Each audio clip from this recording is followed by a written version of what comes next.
Okay, I am extremely excited about my guest on the podcast today. This is he's a lawyer, and most importantly, he is one of my childhood friends. A man we went to elementary school together, all the way through high school. Mr. Zan Khan, welcome to RGN, the Regular Guy News. Thanks, man. Happy to be on. Excited.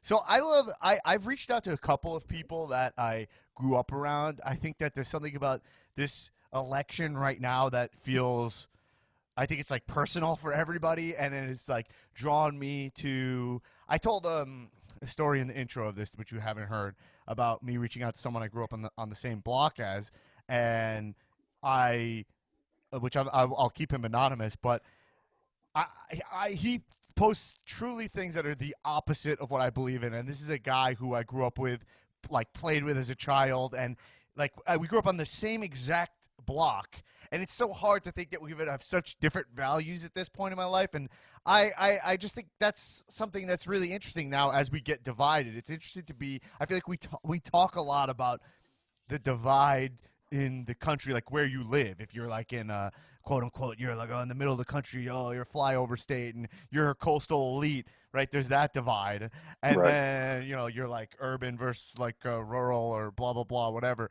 suburban, But right now, what's happening is people you lived next to have hmm completely different set of views for the direction of this country. That I just find that to be fascinating. So I think it's awesome to reach out to you, who I don't know if I agree with. We'll find out.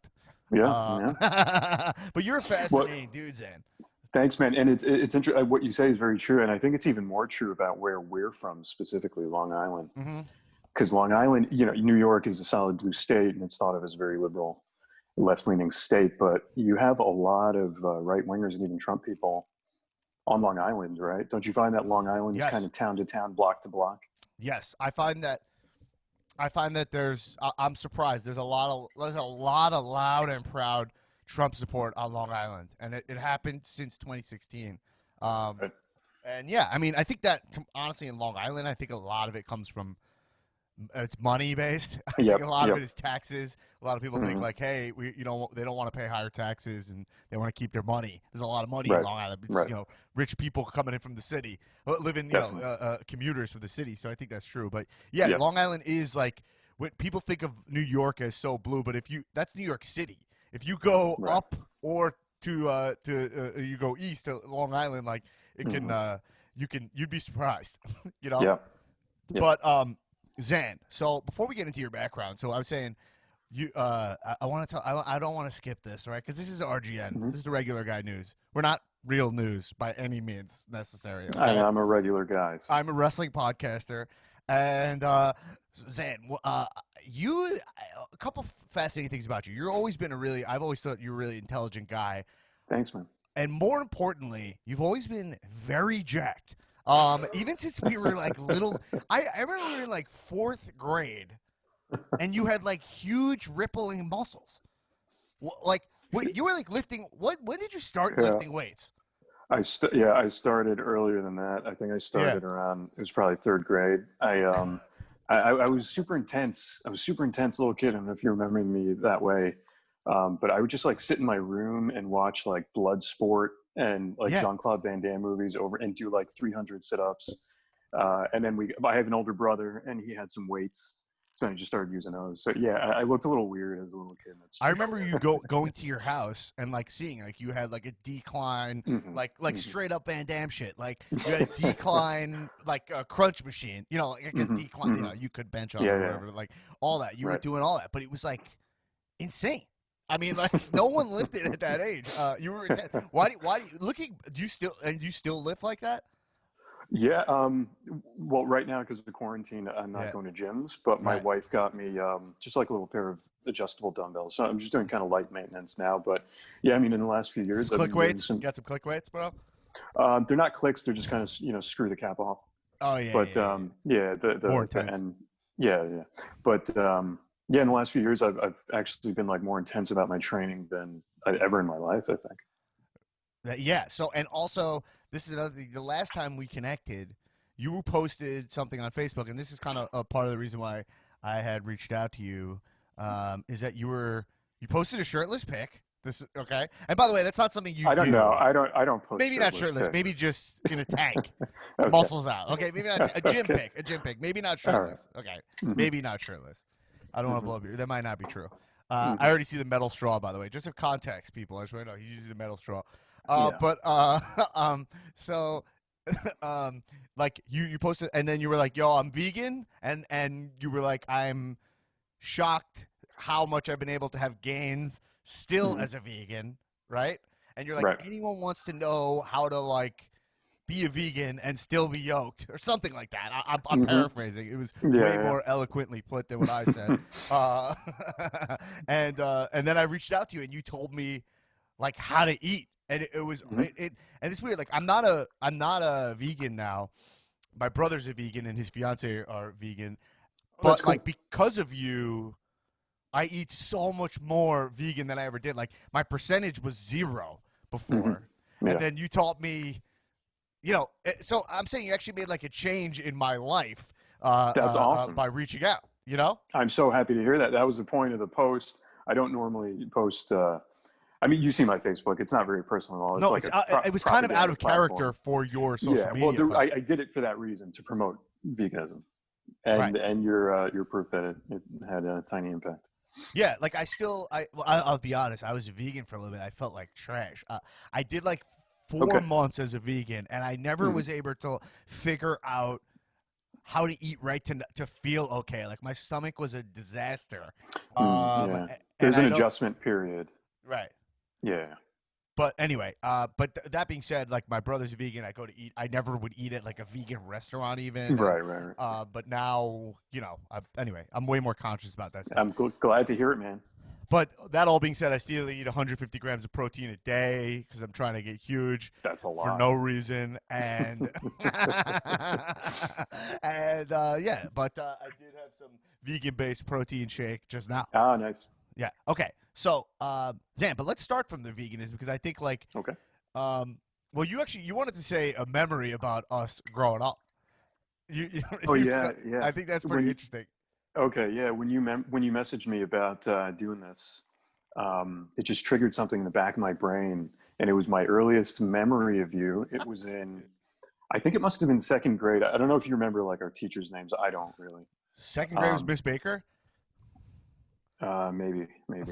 I think I But had yeah, her in second grade, and then people had her for fourth grade. okay. Yeah. Well, Anyway, yeah. it was either first or second grade. It was like Right. real early Miss on, and you Boyd was were our first grade teacher. okay. Okay, and we were sitting. That's impressive. Yeah. Your memory is a lot Yeah. better than mine. So we were all sitting, and she was, I don't know, doing some lesson, and she was reading something to us, and then she kind of asked us questions about it, right? So she Right. read a passage, like X did Y because Z, right? Something like that. Right. And then she asked us, can anyone identify the cause? Right. So she was asking about like cause and effect. But Right. we were like 6 years old. We had no idea what that meant. None of Yeah. us did. Yeah. None Yeah. of us. I still barely know And what that is, but yeah. Okay. right. So it's just silent. It's just Right. silence for a long time. And I'm thinking, my brain is chugging. I'm like, what is she trying to get at here? And nobody knew. And we were all thinking something. And you were the only person who was brave enough to say it, Yeah. because she wasn't giving us any outs. She was just waiting. And you said, because, the cause in because, which was part of what she read. And that's exactly what I was thinking, and everybody else was thinking, but nobody had the courage to say it. So I respected you at that moment, and Yo, ever since. that is funny that you say that because I've always felt, and it's funny because like, so I went on to, after that, if we cut to 20 years after that, I started, studying improv comedy and like long form improv. And I've always felt this need. That's like team based, like scenic based comedy. So, it's like acting comedy or whatever, made up sketches, if you will. And like, Yeah. I've always felt this need to like jump on awkward grenades. You know what I'm saying? Like it's like if we're all gonna sit there silently, I'm gonna be the one to like look like the asshole and just say it. And I would do Yeah. that in comedy. Like if I've ever seen like if everyone's sitting there awkwardly and we're all stumbling, I'm like I feel stupid. You know?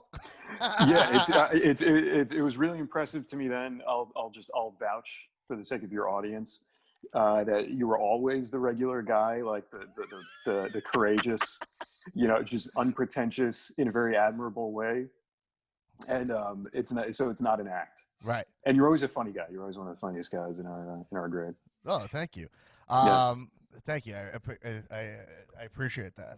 I always thought I was funny, but it was funny because when we were kids, like I get in trouble a lot. It was like I was bad. Yeah. I always thought I was like this bad kid, and then I realized later on it's like, oh, there's just no outlet for this kind of personality in school. Yeah. There's no place for this. Yeah. And maybe I Well, do theater. school is part of the capitalist structure of control, and maybe we'll get into that later. But go on. No, let's get into that right now. So Zan, people said to me, I've been having on. I told you this off air, but like I've been having on. I had on Trump supporter. I had undecided voters. Obviously, Aaron, who does the show with me, and I am, voting for Biden. I consider myself a left-leaning person, but you post some of the most left stuff, like past liberal. I would even say. I don't know what you do. Do you have a word for what you are? What your political beliefs are? Sure. I mean, there are a few that would apply. I'm definitely a leftist. I mean, I call myself a socialist. That's how I identify. So you identify as a socialist, right? And Yeah, and you're absolutely. very pro, like Bernie Sanders is a guy you're a big fan of, Yeah, or is definitely. he not left enough for you? He's not. He's not. Right. He was the compromise. I was enthusiastic about him, and I think he's Right. done amazing things in America because the American political spectrum is just so off the rails, right? Right. I mean, he's just historically and internationally, he's just the standard New Deal Democrat. But from where we are, he was the guy to really increase class consciousness in this country in a way that nobody else really could. So yeah, I was an enthusiastic supporter because of kind of tactically what he was accomplishing, not because what he was advocating perfectly describes my views. Right. Yeah, and I've said this on the podcast. I'm pretty open about my voting. I voted for Bernie Sanders in every primary I've been able, Hillary primary and this primary. Right on. Right on. Yeah. And I was always kind of shocked he didn't do better, but right. But we can get into that later. But yeah, so Yeah. what I want to say to you, Zed. So I wanted to just before we forget about this. So you're a lawyer, right? Mm-hmm. And you work in immigration law. We were talking about that a little off air. And Yeah. so you were living in New York City practicing immigration law, which you were representing immigrants under Trump's America. That's right. And how was that? And that's fascinating. That was like a living daily nightmare. Really was. It was a bloodbath. Yeah, I was in court almost every day. Like 3 full hearings or trials or whatever you want to call them, like a week on average, 2 or 3 full, and then just other hearings throughout. And it was brutal. And we can get into immigration or just that as a representation of the differences between maybe Trump and Biden or Democrats and Republicans if you want. But I will say at the outset that, yeah, that was the worst it's ever been, at least in our lifetimes. Right. So you're saying Trump's immigration, Trump's, I don't know what you call it, Trump's America for immigration was what is, because I feel like on the news a lot of time you see them spinning. There's a spin for the layman, the person just the RGN, the regular guy, just turning on these debates. You're like, oh well, Obama built the cages, like that's what you're saying. You're like, so, and then you hear Obama had the most deportations of any president before that. So then they're like, yeah, well, they kind of paint this picture that Trump's not as bad as Obama was. So I want to pick your brain on that. Is that Trump's when immigration under Trump was? You said you called it literally a bloodbath. Was it any better under Obama? How did it change from when Trump was in office? Sure. So, yeah. So, we have to be honest about these things, even those of us on the left who, decree the 2-party system. Trump was worse than Obama on immigration.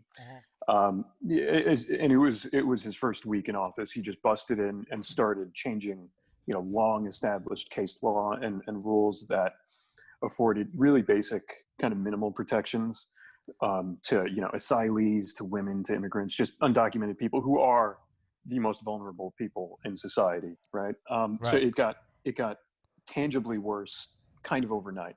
That said, Obama was also an absolute nightmare on immigration.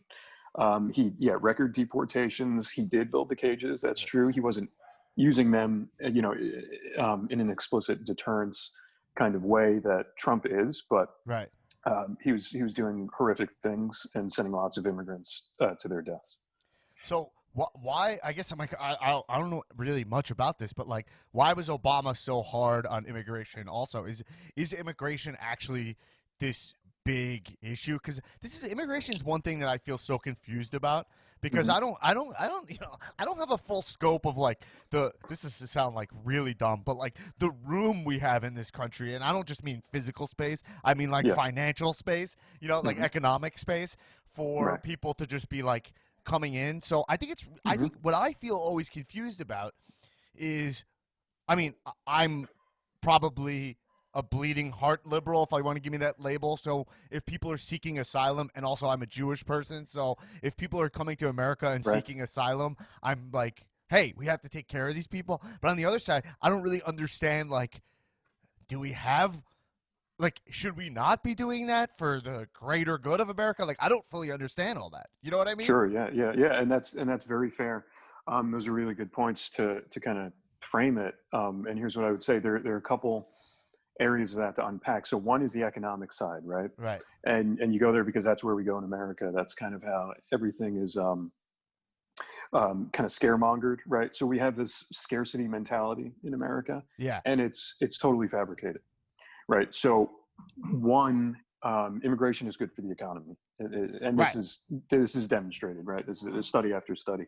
Immigrants grow the economy, they grow GDP per capita, they grow wealth, right? My Right. dad is an immigrant, Mhm. and he came and created jobs and wealth and tons of stories like that in America.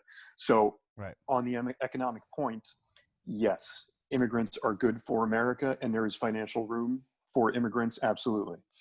That aside, then there's the moral side of it, right? And Right. you're also touching on that. You're a bleeding heart liberal, or that's how you identify, and you feel you have this instinct that we should help people, right? And that's important. So I would say, even if the economic argument weren't on the Right. side of immigration, that would not itself close the discussion, because you really have to kind of tease out the roots of immigration.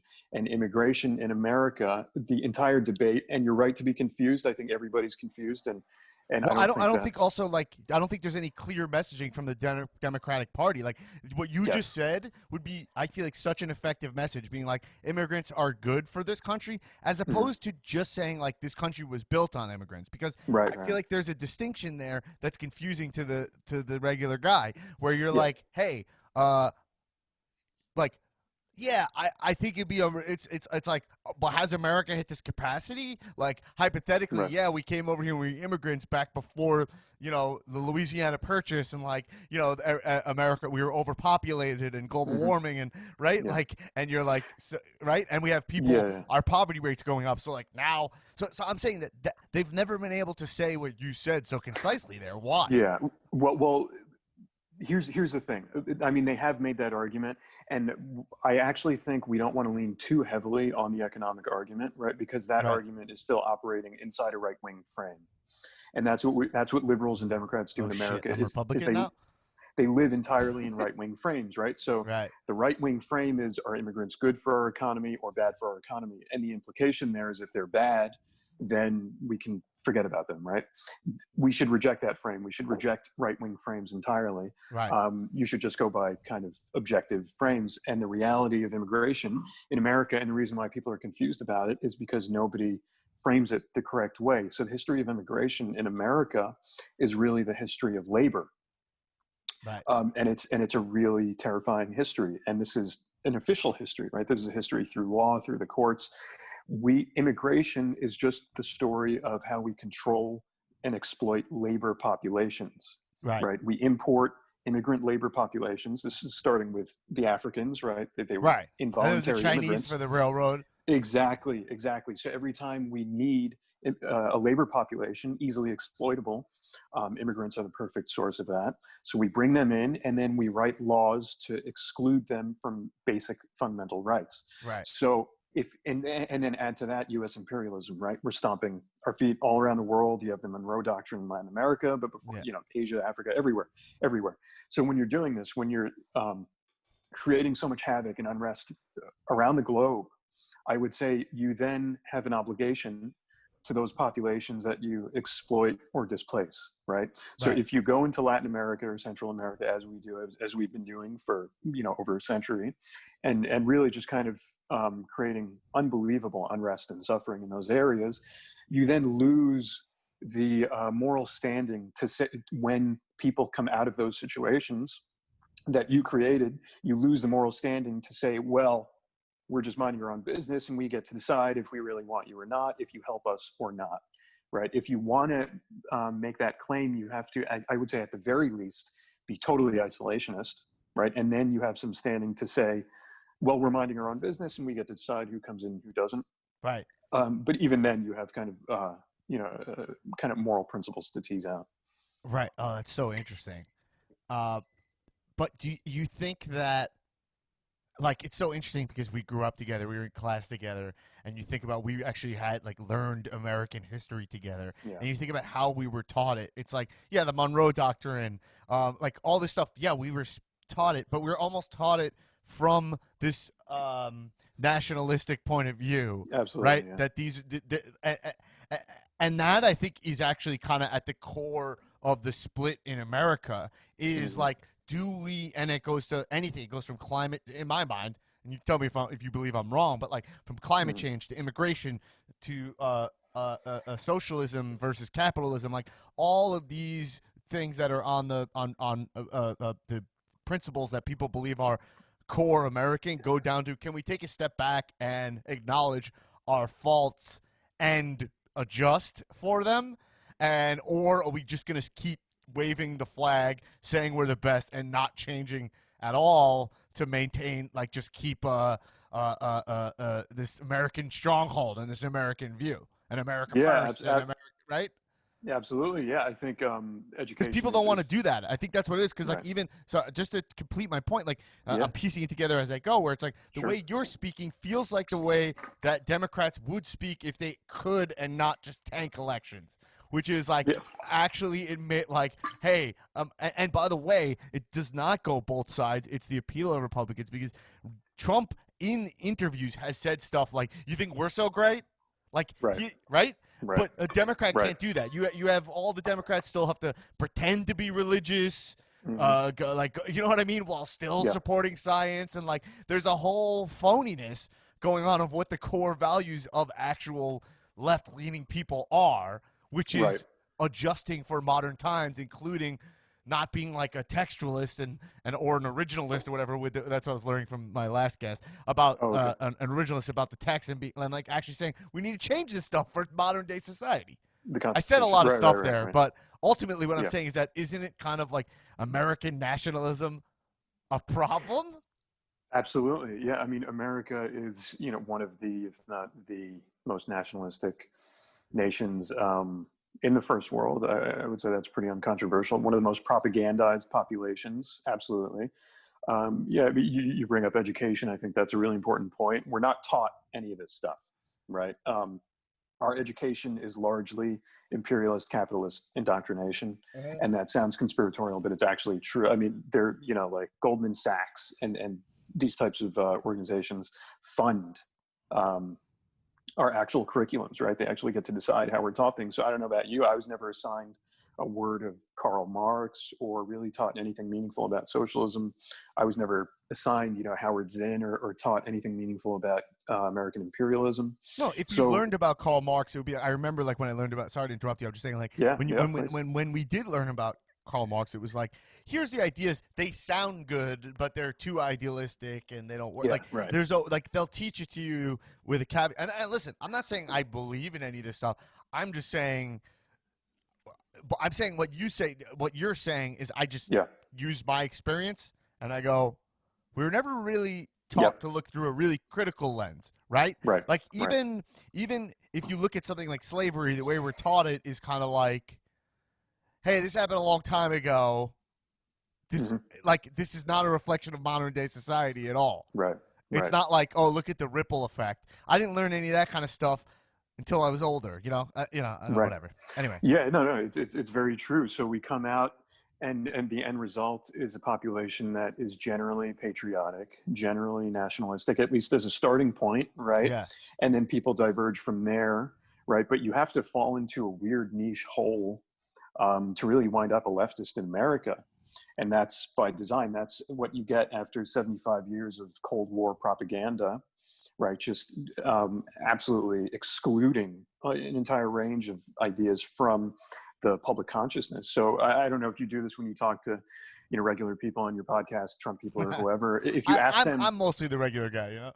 okay, well, Oh if you yeah. ask them to define basic terms like capitalism, socialism, Oh basic yeah. things that you would think any person in the first world is taught, Americans have no clue about what any of these things mean, but they have opinions about them, right? Because they're given opinions. They're trained to dislike things like socialism and to like things like capitalism, even though they can't define either. Right. So I agree with you. Well, Zan, it's interesting. You should go. I would implore you to go back, listen to my episode with with Ross, who was a Trump supporter, and with Tim, who was an undecided voter. And to Right. be honest, with all the respect to those guys who came on the podcast, I feel like they were pretty uninformed. When ultimately when it really came down to it, I felt like there were things I was saying that they didn't know about, and Yeah. I don't know I'm not even totally blaming them, but I'm saying Yeah. I don't know whose fault that is. It's not their fault. I wouldn't say Yeah. it's their fault. It's a systemic problem, right? We're trained to, people talk about the Overton window, right? What's the acceptable Yeah. range of, what's the range of acceptable ideas? It's very narrow in this country. So I'm not really going to blame, and Ooh, you're what's not that? either. What'd you Right? just say? I love that. The range of acceptable ideas, Yeah, the what's that Overton called? window, the Overton window. The Overton window, the range Yeah. of that is the best way I've heard.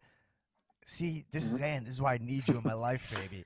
Yeah, ideas I'm or too busy policies. studying It's improv usually comedy to understand what the That's not yes and. The Overton Mhm. principle is there's a range. That's the fucking problem. That's yeah. yes. Yeah. So Noam Chomsky has a great. He summarized it really well. And Chomsky's the master of breaking down propaganda systems, Yeah. right? So in America, No, he says, yeah, he says, I forget the quote. I'll paraphrase something like, "People are taught." This is with regards to the two-party system. yeah. So the range of disagreement between, say, Democrats and Republicans Right. is increasingly continually narrowed, right? But the intensity of debate within that narrowing range is increased. So the impression that the average person has is that there is this wide gulf of disagreement between these two factions, Right. when in reality it's just a narrow spectrum of ideas, and Americans aren't permitted to look beyond that narrow range. Well, yeah, that kind of ties into, in my simplistic regular guy view, is like that applies to like when we have to, like, Biden has to.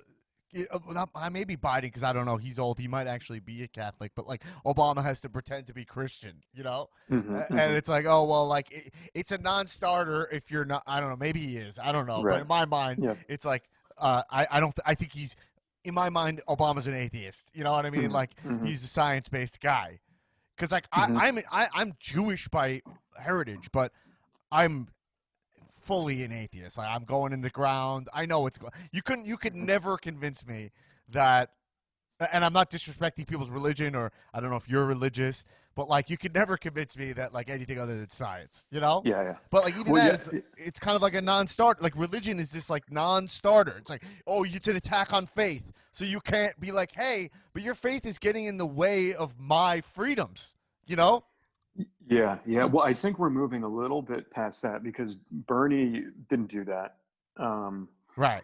Yeah. So it seems like the But he didn't win. requisites. Yeah. I mean, for a variety of reasons. And the right? Supreme Court is like almost all Catholic, Yeah. I mean, yeah. So I think I actually heard a little clip of your show where you were talking about this exactly, and it was interesting. No. I mean, you said basically what you're saying now. Yeah. Yeah, and it's true. I mean, you have kind of these long-standing unofficial requisites that politicians have to adhere to. Right. I think that's changing a little bit now. And on the religion question, I think I don't think it's the most meaningful dividing line for American politics. No. Right. I think more useful is left and right. So you have a religious left and a Yeah. religious right, and you have an atheist left and an atheist right. And that's actually the most vocal kind of atheism right now, the new atheists, right? These guys are, Ooh. you know what I'm talking about? Have you heard of it? This No. IDW stuff, intellectual dark web, kind of this Bill Maher crowd. Yeah. Sam Harris, these types of I people, and know they're Sam aligned. Harris is, and I know Bill Yeah, Maher really. yeah, I watch Bill Maher, so yeah. yeah. So these guys are not leftists, right? They're advocates of kind of the American status quo with American imperialism, very much folded into Right. that. So I would say, whether you're atheist or religious, say you as an atheist have a lot more in common, and you are naturally allied with, say, someone like Dr. Cornel West, who is a Yeah. devout Christian, right? But he's a Christian leftist. So yeah, Yeah. I kind of reject. I know him. So that's kind of this cultural signifier, which people like Bill Maher have kind of pushed to the forefront. But I don't find it as useful. You are right though. You are right because it is not like there's tons of religious people that I agree with 1,000%. I didn't use it as the Yeah. dividing line. I just use it I was using it as a parameter, but it's fine. You actually are I right. got you. Left and right is a way better way to think about it, and obviously you know a lot more than I do here. So yeah, that's really that really is interesting. So wait, I want to go to a couple things you posted on Facebook. So because I think it's pretty interesting. Okay. Like here, you wrote this. I'm going to read this, and this will be a jumping off point for you.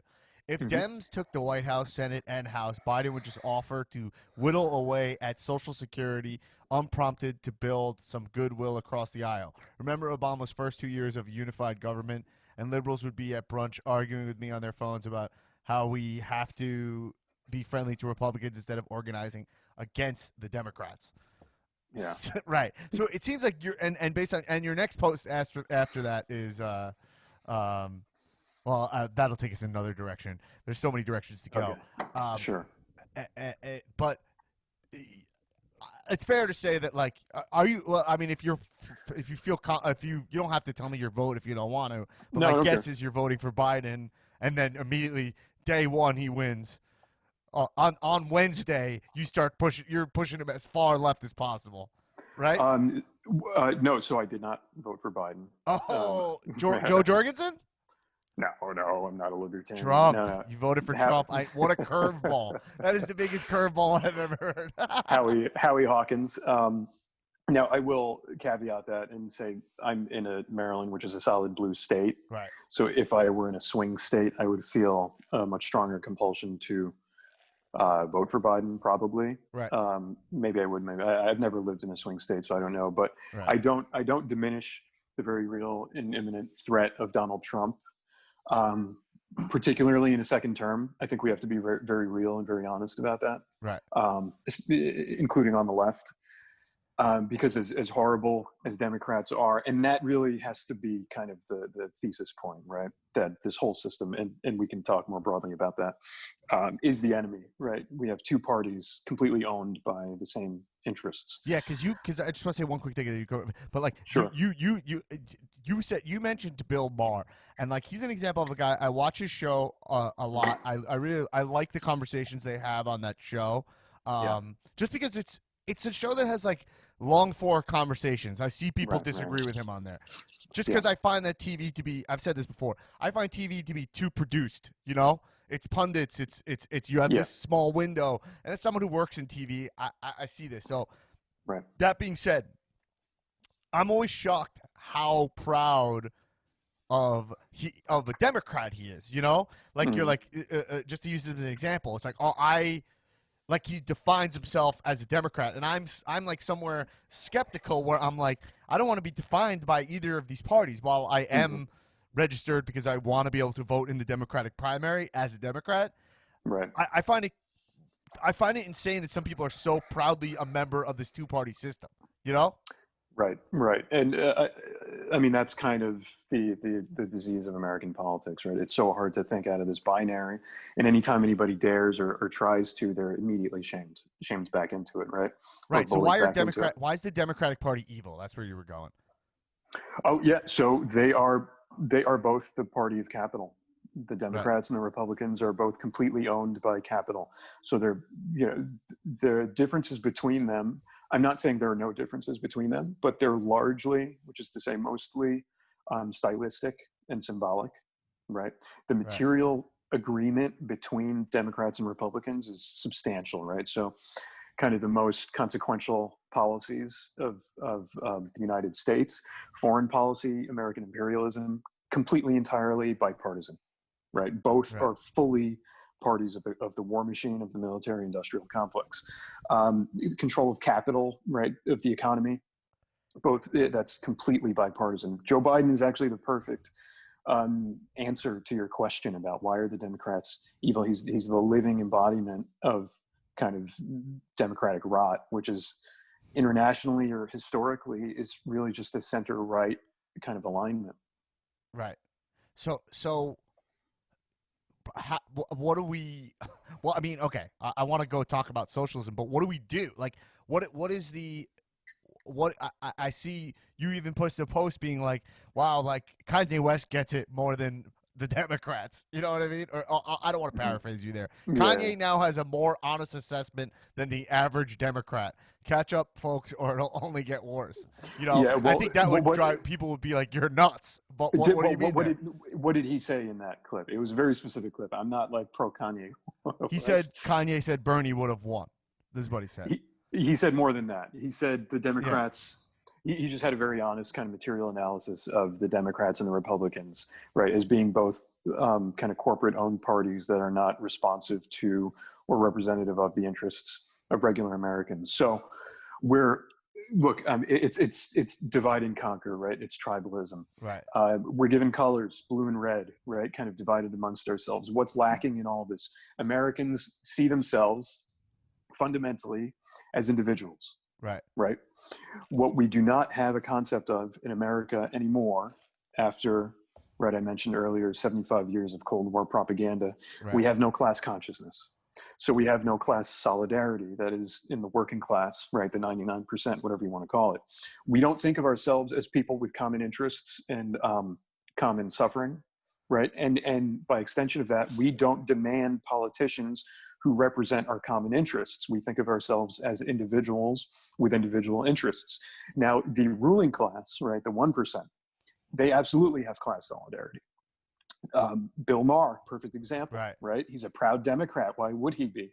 Because his interests are perfectly represented by the Democratic Party. Joe Biden perfectly represents his interests. Hillary Clinton, the entire Democratic Party leadership, right? Because it is a party of capital. So, for him, right, what is the real kind of imminent material impact of a President Trump versus a President Biden? It's insignificant, right? Well, no, right. That's the thing that's really interesting is that some people are they're honestly affected. First off, they might be truly, if you just look at their pocketbook, they might be benefiting from Trump's Right. America. First of all, I mean, pre-pandemic Trump's America, let's just say, Right. because I think that anyone who's voting for Trump now is voting for pre-pandemic Trump, right? Right. Probably they're just Right. like, oh, Right. no one. My guess is anyone's like no one could have got a hold of it regardless, and you know. What is that? Is that what the guys tell you? These people you talk to? I think so. I think Yeah. well, Yeah. there's two people. There's two Okay. kinds. There's like probably the coastal people who vote for Trump are like, listen, it's a virus. Well, we're gonna outrun this virus. Like it was gonna happen regardless. So Okay. we're gonna get a vaccine, and then once that's gonna happen, then it'll be fine. And then there's the middle of the country who are like putting a mask is actually impinging on my freedom. You know, I mean that's Right. Right. I'm Right. talking loosely. That's my Yeah. guess. You know, just from Right. watching people. Like I don't think I know anyone who's like masks are bad.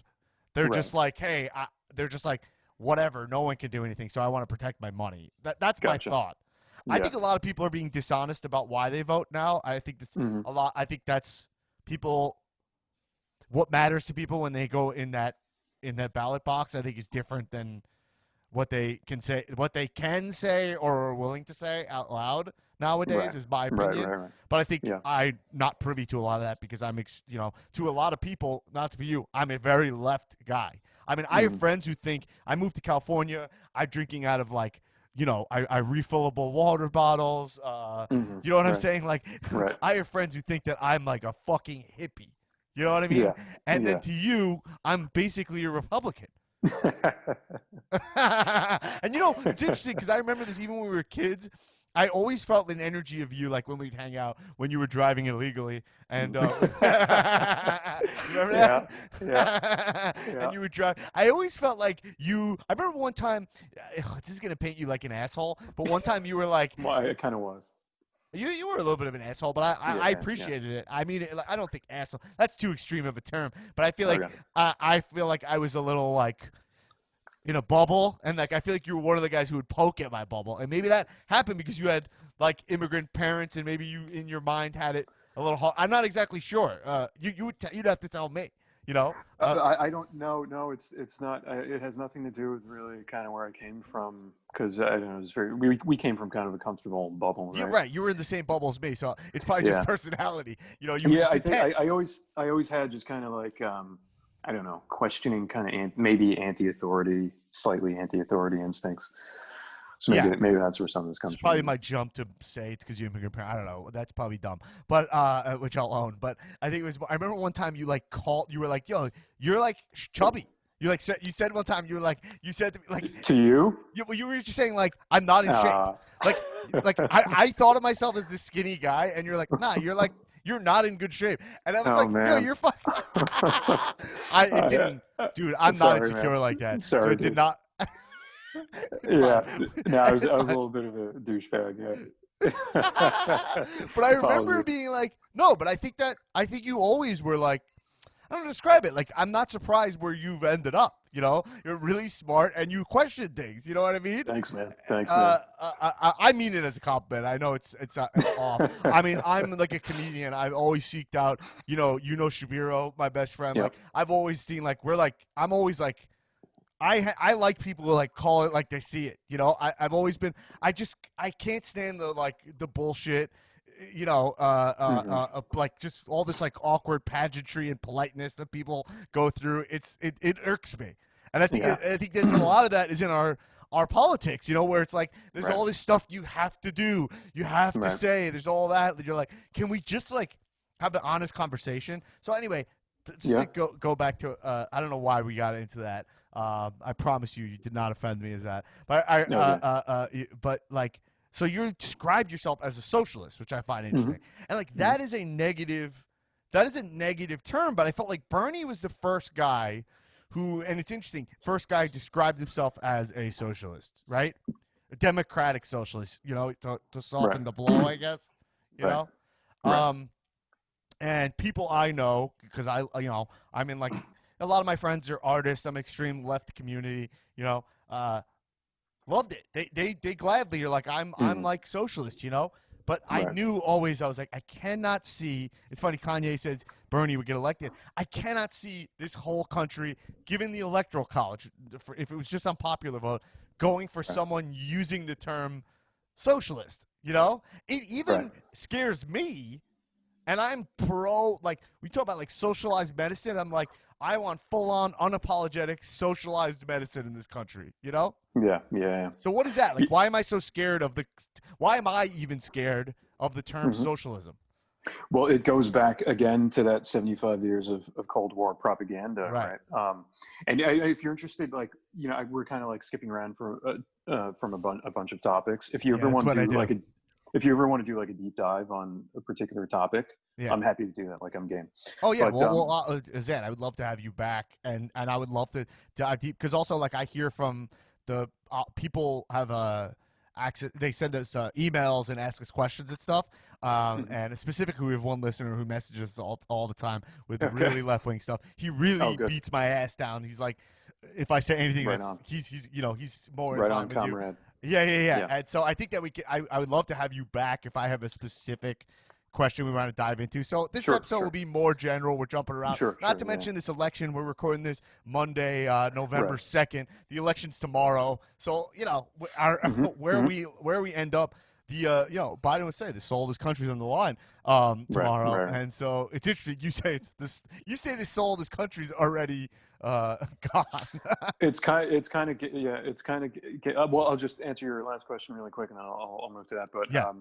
yeah, so I mean, yeah, 75 years of Cold War propaganda, right? It's completely taboo. You have decades of McCarthyism completely pushing, I mean, literally arresting people, right? It's still in the naturalization test, right? They ask you if you have any Communist Party affiliations or whatever. It's amazing. So yeah, so we're very well trained to be afraid of these ideas, even though we're not taught what they mean, right? We're not given any kind of real objective history or theory about them. Right. And so that kind of engenders within us this strong instinct. I mean, and we all feel it. Even I felt it. It's hard to get over. You have to really consciously push past it to really study these ideas. I will say, I think, as you noted, Bernie has rehabilitated the word a lot more than anybody really would have expected in such a short period of time. So now, I mean, if you look at polling, I think it's, for people under 40 in this country, I think it's like 50-50 kind of favorability for socialism. And then when you go to specific politicians like Bernie, it's way higher than that. He's the most well-liked politician year after year for many, many years, even though he's very openly and publicly a socialist. So the term socialism in America definitely, has a historical stigma, but we're moving past that. And the word socialism, I think, also has a great power because when you actually learn what it is, people love it. I think it's under 40, we said it's 50-50. I think overall for voters, I think it might be like 25%, which in this country after, almost a century of this kind of Cold War mentality is pretty amazing that it would grow, popularity would grow so fast, right, in the span of 4 or 5 years. And then what was the other, the soul of the country and the election. Well, whatever. You don't have to, I have a response to what you're saying right now. Okay, because I think it's really interesting is that, like, I think as we become we're all more interconnected globally, and even as people travel more than they did, like you go, I went to Copenhagen in December, Oh, cool. Which is like crazy to think I actually went to Europe, I went there and I didn't know anything about it. My wife booked it. I don't really love traveling. My wife books it and then I go or whatever. Like, no. Truthfully, I do a lot of the booking. My wife just tells me where we're going. I book it because it's like the only place I ever was excited to go to was Japan. That was the only place I'm like, I must go to Japan. I went. It was as great as I expected. I adore it. Yeah, I want to go. Yeah, it's amazing. I love Tokyo. It's like the second this pandemic is over, I will probably go to Tokyo for a good amount of time. We love it. But so my wife's like, let's go here. So I went to Berlin and I went to Copenhagen. Point is, I knew really nothing about Denmark and Copenhagen. I knew nothing. Okay? Mm-hmm. I'll be honest with you. I didn't even, if someone said Copenhagen, I didn't know what country that was in, if that was a city, until my wife said, let's go there. I went there. It's extremely socialist there. It's small. Yeah. Their taxes are about 25%. Their sales tax is 25%. Okay? Mm-hmm. And I was there. It was so expensive as a visitor. I was like, I went in there angry American being like, what the fuck is these taxes I'm paying? So I would ask people when I'm there because this is my personality, right? I speak to people. They don't want to talk to me. My wife's like, leave people alone. What are you doing? And I would say to people like baristas there. And I'd be like, the tax is so high. Never did anyone, not one person, I swear to God, not one person. I don't believe in God, so that makes it tough. But I said, not one person said, yeah, it sucks. Not one person said, oh my, I can't believe, yeah, isn't it bullshit? Like, everyone was like, yeah, everyone had the same response, which was, yeah, but look what we get. And then I'd walk around that city with that mindset, and I was like, this place is gorgeous. Their subway system is basically free. No one's checking tickets. Like, it's so clean. Everyone is so happy, has like pride in what they do. And I was like, wow, like, this is mind-blowing to me. Then I thought of I have friends who live here who are Canadian citizens, fly back to Canada to get their teeth cleaned, And these are kids who have money. They're not Right. even like poor kids. It's just Right. like, why spend $3,000 when I can also visit my Mm-hmm. mom and get free dental cleaning? Right. So this stuff, which I think at some point was common between people I knew about healthcare. Mm-hmm. Like now, I totally see like these socialist ideals. I see why they're more popular. That's what I mean to say from my just limited view of this stuff. Right. Right. And that's kind of the story of, socialistic policies, or even more overt forms of socialism, is when people get a taste, they never want to give it up. Right. So Canada is a great example. Right. England, right, even more socialistic healthcare, right, Right. than Canada. So England is not single payer; it's actually socialized medicine. It's government owned, and it's been repeatedly rated the best healthcare system in the world, right? Mm-hmm. The NHS, and it's so well liked that even Tories, right, their version of Republicans, they're Mm-hmm. conservative politicians. You were talking about kind of like unofficial requisites, right? Right. Here, politicians have to pretend to be religious, other things Right. like that. There, they have to pretend to support their socialized system of healthcare. Everybody has to. That's how well liked it is. Why? Really? Because these policies are designed to serve the material needs of the masses. So Right. it's no mystery why the masses like them. In America, we're so well trained into kind of arguing against our own interests. So with all these kind of different mythologies of individual freedom and personal responsibility, which are kind of perverse, right? They're kind of twisting those concepts, because socialism really at its core is just pro-worker, right? It means worker ownership. It means kind of democratization of the economy of economics. Right. So people think here, they tell you socialism means you want like free stuff or whatever, right? That's actually kind of backwards. It's capitalists who want free stuff, right? They want to underpay labor. Capitalists don't work by definition. They own, right? That's what makes a capitalist, not working. Right. Socialists are workers. It's the working class, right? Operative term there is work. So what socialists say is, when we're working, when we're producing, right, everything that we benefit from as a society, right, when we're actually creating wealth and material benefits socially, we deserve to, one, have an ownership stake directly in the fruits of that labor, and two, benefit therefrom. Right. So these other countries that you reference, people are actually getting material benefit from what they're paying in. But in America, it's not like we don't pay a lot of taxes, right? Like I pay a lot of taxes. Yeah. But I don't get anything for that. Well, really. God, you're hitting on that is my biggest complaint with America. Yeah. Is it's taxing and getting nothing in return. Mm-hmm. It's like, man, like, oh man, that's not even where I wanted to go here. But yeah, that is my biggest problem. It's like, I'm happy to pay tax, but like, I would like to have some pride in it. Like, I live in Los Angeles, and looking, Trump uses it as a talking point against the whole Democratic Party, but he's right about what's going on here. I mean, this place is a shithole. Los Angeles. It is. I mean, I'm sorry, that's how I feel about it. Maybe that's derogatory towards the, like, the homeless population or unhoused, whatever. Like, but listen, I'm going to walk my dogs in my neighborhood that I pay a lot of taxes on, and there's people shooting up as I'm walking by, and you're like, there's tents all over the streets here, and you're like, look, people living in RVs all along my street. And now, look, I guess that's elitist on me to be like, I guess I'm looking down on them or something. I'm honest about it. It's like, like, I also pay a lot of taxes for services for these people, right? Like, why is there not affordable housing for these people? Like, wouldn't that benefit all of us to get people off the street and find them some kind of way to have, like, dignity in themselves? Because that's ultimately what it comes down to for me. Is like, if people need to have pride in themselves and what they're doing, or else why even do it?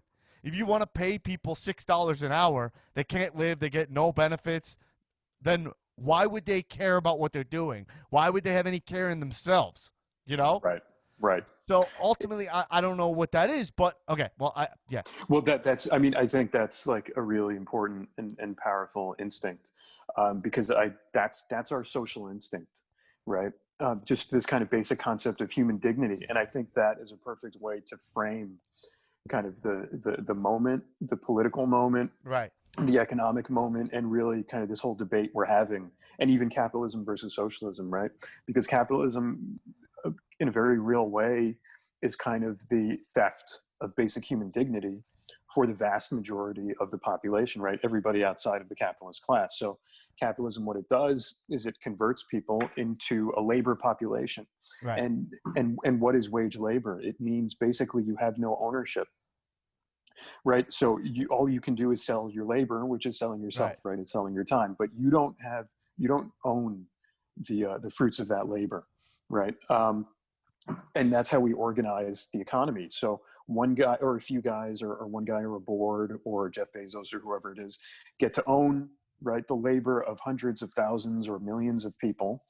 And those people have no stake, they have no personal pride, right, as you describe it, in their work, because they don't own any of it, and they're exploited, right? They're underpaid kind of dramatically. And then we even strip away kind of the welfare state and the social safety net apart from that. So people are really kind of upset, right? And that kind of ties back to, I think, why people are so disillusioned, why the term socialism is on a rebound. But that's really at the core of socialism, I would say, is human dignity, kind of restoring that. And who has more pride and dignity in their work and their labor than people who own the fruits of that labor, right? So if you look at kind of co-ops, generally speaking, are do really well. They're really successful. Why? Because everybody has a direct stake.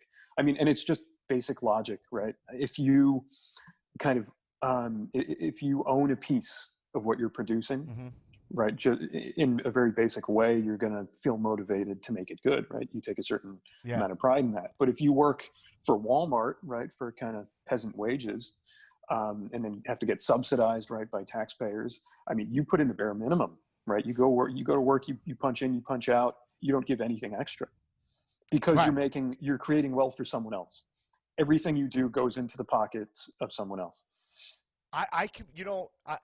Interesting thing is, and I do have some counter arguments I want to make sure I get to. Sure. They're not even counter arguments. They're just challenges to you about stuff that I've experienced. I go through my own personality, but I mean, I think one of the flaws of capitalism, as I've gotten older, what I've realized is the biggest flaw of capitalism to me is this mentality that, like, let's even say that capitalism totally works, right? Let's just assume that for the sake, which is like, if you put your head down and let's say bootstraps mentality works, even though I know you're going to take umbrage with that, like if you put your head down and you work your ass off, you will become the CEO of the biggest company. You work your ass off, blah, blah, blah. Okay, so let's assume that works, right? Okay, which is probably hard for you. But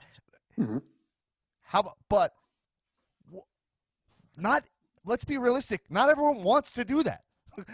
That's my thing. It's like, not everybody wants to be a bajillionaire. Some people are just family men or family women, or just like, hey, I'm not entrepreneurial. I really just want to like have a nice career. I don't need to go up the ranks. I don't need to be like super career based, right? So if you are, and that's most people, let's be honest, that's most people. So like capitalism, I find this to be this, like, as I've realized it, and I've seen some people in my life who are like, I don't know, we call them lazy here, but I don't think that's even the right term. They're just like not entrepreneurial. They're not super capitalistic. They just want to like have a nice life, And why? So point is, if you are that, what that equates to for most people is that target life. Is like you work for $8 an hour, and then you can have no pride in yourself. Whereas there was a time where you could have a career working at one place your whole life as a worker, and you worked for somebody and you cared about that business, and they'd pay you because there was some kind of personal relationship, so they actually cared. I think of some of my friends' dads growing up who had, and even my dad had like employees and took care of them. One of my dad's employees recently died, and he took care of his his funeral arrangements and stuff, you know, because he didn't have a lot of Oh, that's family. nice. And That's really nice. right, like all of that to be said is like we need to have some system for the mediocre person, right? Like, Yeah, you know yeah. what I mean? Which Well, I consider myself a mediocre person. right. Well, I mean, yeah, I mean, yeah, I totally agree. Not everybody wants to be a cajillionaire, and the other thing is, everybody can't be, right? By definition, Right. just as a mathematical point, right? You can't. Everybody can't be a billionaire. Right. Billionaires, and it's not that, and I would say, kind of capitalists tend to be the lazier ones, right? Because they're, again, it's not defined by working, it's defined by owning. No, it's right. So it's your goal is to set yourself up to be bringing a shit ton of passive income and whatnot, right? right, and who works harder, right? A nurse, or I don't know if you Landlord. saw a couple years ago, Charles Koch, or one of the Koch brothers, like Yeah. nephews, inherited billions of dollars Yeah. and started making these shirts. Do you remember? Did you see this? No. These hideous. It seems like a sketch, but these Yeah. hideously ugly shirts, right? I mean, Yeah. and he's on like yachts and he's pouring just like tons of money into this stuff, right? So who's working harder? So I think Americans have been tricked into this kind of lazy, hardworking dichotomy where capitalists work hard and socialists are lazy. I think it tends to be the opposite. And sorry, I lost my train of thought. You were saying. Well, I was saying, like, we need to have a plan for the. I Oh, put quote yeah. unquote mediocre, which has negative connotation, but I Yeah. just mean like the regular, just the prideful working man, you know? Yeah. Okay. So yeah, I mean, I think what you're saying kind of points to how much we've internalized kind of capitalist mentality as Americans, right? Because we are taught to associate success with entrepreneurial kind of profit Right. seeking, right? But socialism, and here's one of the other things we've been trained into, is associating capitalism with freedom, right? We talk about individual freedom, which is a total farce. Capitalism is anti-democratic, it's anti-freedom, because capitalism is a system in which a few people, a small ruling class, own everything Right. and make all the decisions, right? You don't get more undemocratic than that. Right. So the end result is a massive population of exploited laborers, workers, right, at different levels, right? Some are worse off than others. A propagandized population that's internalized this mentality where if they're not, seeking vast amounts of profit, they're worthless, or they're lazy or something like that. And their material needs are, continually threatened. So they have no space, no room to actually pursue what they might want to pursue if they were more free. Socialism, I would say, is pro-freedom, right? Because it's aimed at the material benefit and security of all people, right? So, and you talk about other countries. I don't know about you. When I talk to people from some of these other countries, right, especially Scandinavian countries, Yeah. they're so free, right? They don't, compared to us, they don't worry about their healthcare costs, which are massive for us, right? Unbelievably massive. I have like the best plan my job offers, and it's still a nightmare. I still pay a fortune. They don't worry about college costs. They don't worry, and they don't get sunk into debt. All of these things. So they are free to switch jobs, right? We're terrified to switch jobs because of healthcare alone, right? A million other reasons as well, debt and everything else. So imagine if all of our material needs were guaranteed as a matter of human rights and human dignity, right? How much freer we would be to pursue things that we actually want to pursue and produce more. I think we would actually be more productive. I know I would. I think first off, that's a really great point because, I have a close friend who wanted to switch jobs at some point, and then was just like, yeah, but I have health care and I need my medication. Yeah. And it's like, I won't be able to get my medication. And again, these are not poor people. You know what I'm saying? It's just like, who wants to pay $500 a month for their medicine? You know? Right. So that has nothing to do with money. That's just the cost being so outrageous that it makes no sense logically, even if you have the cash. You know what I mean? Right. Like, it's crazy because in this country, you have to take such a risk. You have to take such a risk to, like, to do stuff like just to be an artist. I mean, I left my Mm-hmm. job. Zam, we kind of lost touch at that point in Yep. my life. But like Mm-hmm. like I went to school. I got my CPA license. I was working at Oh, okay. PricewaterhouseCoopers. Oh, Like I was I had the best job you can have in accounting. You know what I mean? cool. Yeah. Yeah. Yeah. Yeah. And the best certification you can have. Blah blah blah. Mm-hmm. And when I left to go pursue my passions, which while I was doing both, I was, to be fair, was exceeding more at the arts aspect of my life than I was there. Mm-hmm. So there was, but I mean, it's such a huge risk. I mean, you're a And brave guy, we right? came up It goes in, back to that. It but goes we back grew to up. that But I'm story. saying our background. I'm just going. Our background Yeah. is not super impoverished people. Like Right. we're Right. Right. hard Right. middle class, arguably. I mean, I was the poor kid, but like I was one of the poorer kids, but it's still upper middle class people. Right. Right. And even that, it's such a huge risk for me to try to offer my talents to the greatest country Right. in the world. You know Right. what I'm saying? Exactly. Yeah. Exactly. Sorry, I cut you off there. No. No. No. No. That's sorry. That's Oh, my cat. it's great. No, cats walk by, not dogs. Cats walk by every podcast I do. Yeah. Cats love Zoom. Yeah. Yeah. Oh yeah, beautiful All right, cat. Nico. Thanks, man. Okay, so all right, let me do a little pushback, okay? Because Sure. a little push. Let's do it. Because I'm curious what you have to say. What you have to say. So let's. Okay. Sure. Because I still describe myself as a proud capitalist. Okay. And here, like I wouldn't call myself a socialist, Mm-hmm. and You wouldn't yet. maybe not yet, maybe yet, I mean, I did vote for Bernie Sanders twice, Mm-hmm. so something speaks to me, right? Yeah. He's a guy who said socialism, and I grew up thinking socialism was a negative, Although Right. I don't know if that's even true, because when they would teach us about the structures of government, I would be like, oh, well, communism's bad. Socialism was like, oh, it's like a hybrid. Like I was always Mhm. kind of like, oh, it's not, I don't know if Mhm. I totally thought that, but everyone around me was like, oh, capitalism. And I was like, all right, whatever. Your dad's in Right. jail. I don't know why, but all right. But like, okay, that being said, two Yeah. things I want to say is, Mm. all right, so when I was in Copenhagen, my wife performed at the comedy club, right? Mhm. My wife's a stand-up comedian, and she performed at the club there. Mhm. And the performers there were like, they were like, man, you're so lucky that you grew up in America, that you're able to do comedy in English in a Western style, and they're like, America's awesome. So there is still this view that like America is like, we are like trendsetters in terms of especially media. And Mhm. can we tie that directly to capitalism? Like, would modern day Western media, let's say, arts, movies, even exist in a socialist society? So like there is some great output that America and innovation America has in its current state.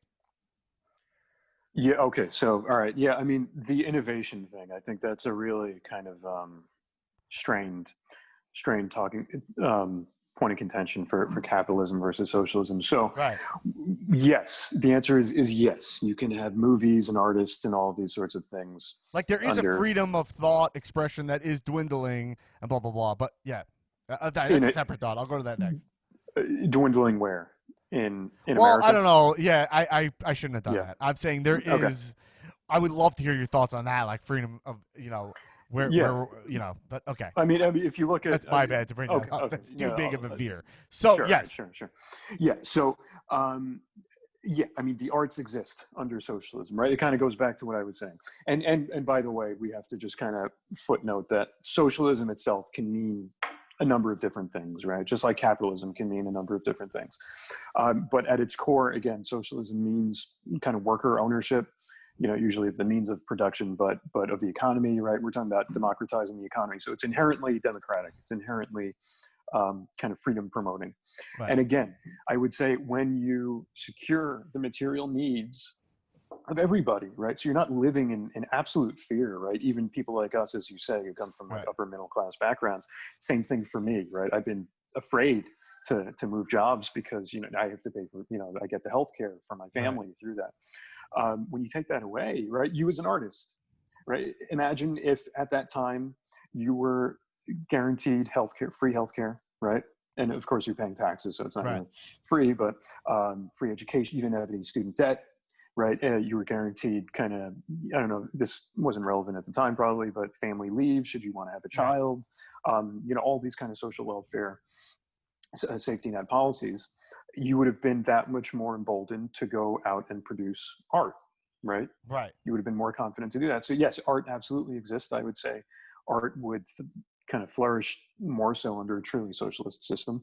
And then kind of to the larger point of innovation, I think we're kind of fooled into thinking that capitalism is the best thing for innovation and socialism isn't, right? The reality of it is very different. Capital, because of its inherent incentive structure, Right. is actually pretty averse to innovation, right? Because for real kinds of innovation, right, the best examples of innovation that we have, Right. those almost all came from public money, not private capital, right? So space travel, right? Right. The internet, computers, computer chips, right? All of these things, Oh shit. all the That's a technology that great goes in, point. I never yeah, thought about that. Yeah. all the technology that goes into the smartphone Right. is publicly funded technology. It's mostly comes from the military. So Al what Gore we created the internet. exactly right. So what we do, because why? Because Yeah. private capital, because it's too risky to fund research and development that may not be successful, that may not return a short-term profit, right? Right. Private capital is absolutely necessarily tied to short-term profit for its shareholders, right? So they're much more likely to just own things, right? There's this concept of rentier capitalism, right? You see what equity firms do. They buy up other companies, they chop them up for parts, they sell them off, right? Our economy is increasingly financialized, right? So the financial sector, which doesn't actually produce anything, is growing as a larger percentage of our economy. When you get down to kind of nitty gritty actual innovation, private capital is not very good for that. Which isn't to say that it's never innovated anything. Of course, it has. I Right. would argue that public money has a better track record, though. So I've it never promotes heard. innovation more. That's really interesting. I've never heard that. I've never really heard that. I've never thought of it in that terms. Hmm. Um, that's really interesting. But like, what about like SpaceX? Like what Elon Musk does, but he's federally funded, right? He takes a lot of federal funding, and he did not invent space travel. I mean, you take his greatest achievement, and even fast forward, the greatest thing he'll ever achieve. Right. Probably it won't even come close to, the actual advent of space travel, right? And who was the first to do that? It was the Soviets. So yeah, again, private companies can do some stuff. You have Right. Facebook, you have SpaceX, you have Elon Musk, but does any of that compare to like actually inventing the computer, the internet, space No. travel, all these sorts of things, right? I just feel like, okay, in terms of like art, right? Mhm. I feel like there is. I do feel like the risk is. It's part of the reward, So there Mhm. is part of me that's like, a The lot of my starving friends, the artist. starving artists, like a lot of my friends really, I know people who are big time famous people now who I started with, and they really took like a big swing, and I saw them work their asses off because they knew Mhm. like, fuck, But then, Mhm. so I do think like, there's an argument. I feel like there is an argument to make there, which is like that capitalism does propel you because the reward can be so high in a capitalist society. So my question Mhm. is, first off, respond to that, and then Mhm. secondly, in socialist society, which I Mhm. don't know exactly what that means totally, Right. there's Right. still room for that kind of reward in socialism. Like, what does socialism actually look like? Is that like does socialism have like you can be successful entrepreneurially and blah blah blah? I don't actually know that. Sure. Sure. Sure. You know? So yeah. Okay. So to the first point, if you're arguing that the risk is much higher in Right. capitalism for artists, I'm Right. not going to disagree with you. Um, Yeah. Yeah. Sorry, can I you guess still that see is my me? argument. What? Okay, Yeah, yeah, yeah, yeah. sorry. Yeah, it went black for me. Yeah. Yeah, so yeah, that's true. The risk is much higher. Are there some kind of remote benefits that might come from that, right? From pain, Right. from suffering for artists? Sure, probably, but people can suffer in all kinds of ways. You can suffer emotionally, you can have your heart broken. I'm willing to sacrifice whatever marginal benefit some artists get from starving, Yeah. right? To be able to say that nobody has to starve. And then Oh, so so can you benefit? What does socialism look like? I, Huge yeah. question. Yeah. And I don't want to speak for socialism, because again, Yeah. socialism can be a million different things, just like capitalism can. Really, what you need is you need experimentation, right? But just to kind of touch on some of those points, yes, you can have entrepreneurship in certain species of socialism. You can have markets, for goods and services. What you're getting rid of, if you want to keep markets and kind of businesses, you're getting rid of the labor market. Okay, Right. and because you're directly empowering workers, right? So Right. it goes to the kind of core organization of the workplace and the economy, which is, again, it's really about democracy, right? So a long time ago, we all kind of got together and decided, monarchies aren't so good, right? Right. Kings and queens, not the best system we can come up with. No. Now, before that point in history, if you asked anybody, they would say, well, monarchy is never going to go anywhere, right? It's here to stay. You're crazy to imagine anything else. And that's what people say about capitalism now, right? It's called capitalist realism. That's a really good book written by a guy named Mark Fisher, a really smart guy who died some years ago. But it's this concept that it's easier for us to imagine the end of the world than it is to imagine the end of capitalism. Isn't that true? That's credited to a I couple of didn't people in think that about quote, that, but that's it. That is well, that's look around, right? yeah. How many zombie apocalypse movies do we have Yeah. compared to how many post-capitalist movies do we have? Right? That's a great point. Yeah, But also that would be kind of boring, that movie, right? That movie would be like what? That yeah. would be like Everyone's happy. And everyone has the same job, everyone loves each other, there's no conflict. I mean, bro, movies all about conflict, story, okay, man? Yeah. So yeah.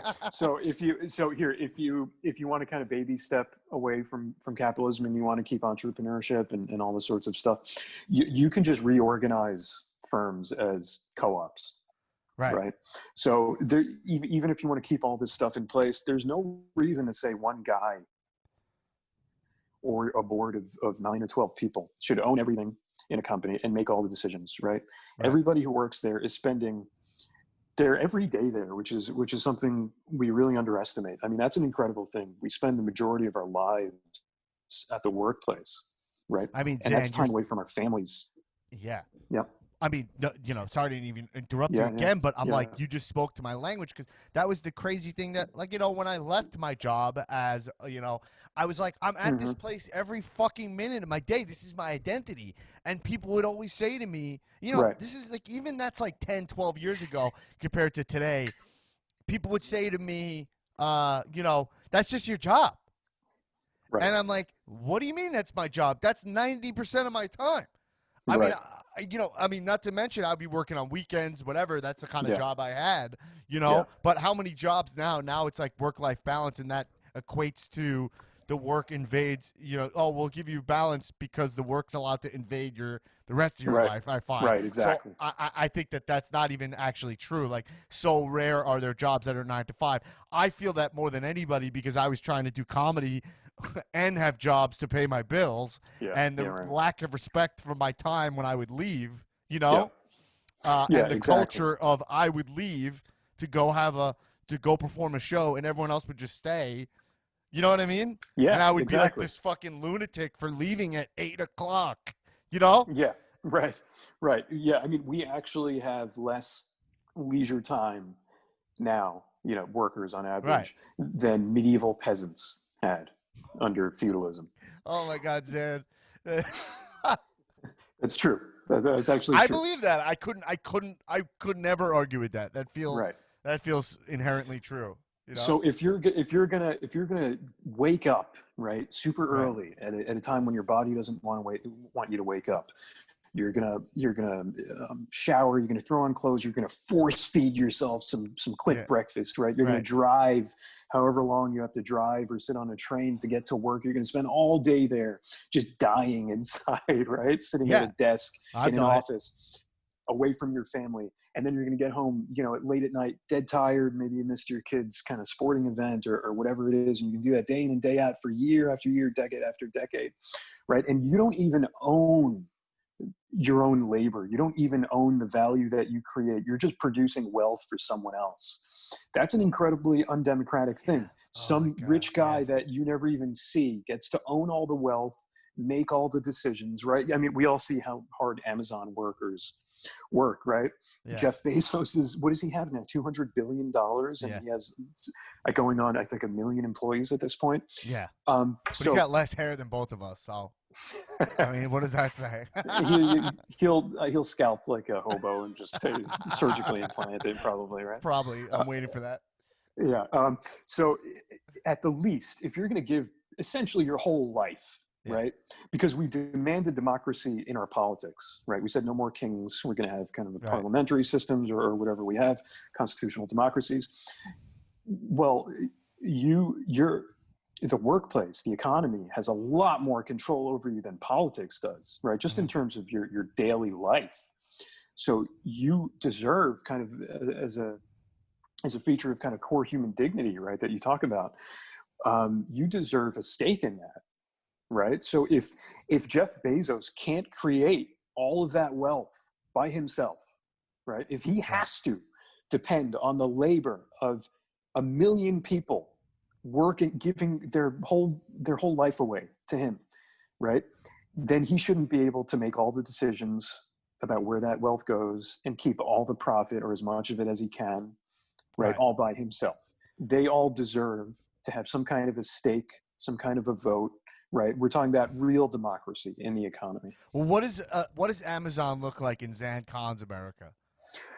I would probably nationalize Amazon at this point.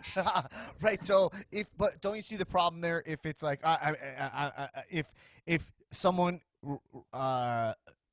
gets successful enough where that means now all of a sudden the government takes them over, is that a problem? Then will make people not create companies and blah blah blah, or try to not be successful. You can have a kind of socialism like a state-run socialism, right, or a command economy where government owns everything, makes all the decisions, and by the way, I mean that I wouldn't be so quick to assume that wouldn't work in a way that we would all really appreciate, right? Look at Walmart. Walmart's a great example of that. There's a great book called People's Republic of Walmart, because Walmart is so massive now, right? It basically has proven that centrally planned economies can work. It's so varied and so massive. I mean, they have higher GDP, I think, than all of East Germany in 1989, right? Bigger than countries. So one, and again, with today's technology, information technology, the AI, everything, could we have a centrally planned economy that would really work to the benefit of all of us, especially when you extract kind of the parasitic profit motive of people like Jeff Bezos out of it? Yeah, I think probably we could if we experimented enough. But if you don't want that, right, you don't have to have the government owning everything. You can have firms that are just worker owned, right? You can have markets, but you're not going to have labor markets. Sorry, I lost my train of thought. Help me back. Well, I mean, you were saying we were talking about what Amazon looks like in your America. I was saying, are you not incentivized to be, are you not incentivized to create a company if the government's going to nationalize it, So yeah, certain things I think have to be nationalized, right? Certain things have to be decommodified. We were talking a lot about healthcare, perfect example, right? It's insane that healthcare is still a commodity in this country, and we're the only kind of developed nation that still does that. And it's insane that people voted against it who are on the people vote against it who benefit from what small version of socialized healthcare we have now. You're talking about Congress? Well, yeah, I'm talking about human beings who vote for Oh Trump, yeah, who yeah, has yeah, no actual health care plan. He's saying repeal and replace. You yeah. just have to take him at his word to say we're going to cover pre-existing conditions. Right, When right. actually, the Affordable Care Act, I think on Wednesday, is in the Supreme Court. Oh, okay. I missed that.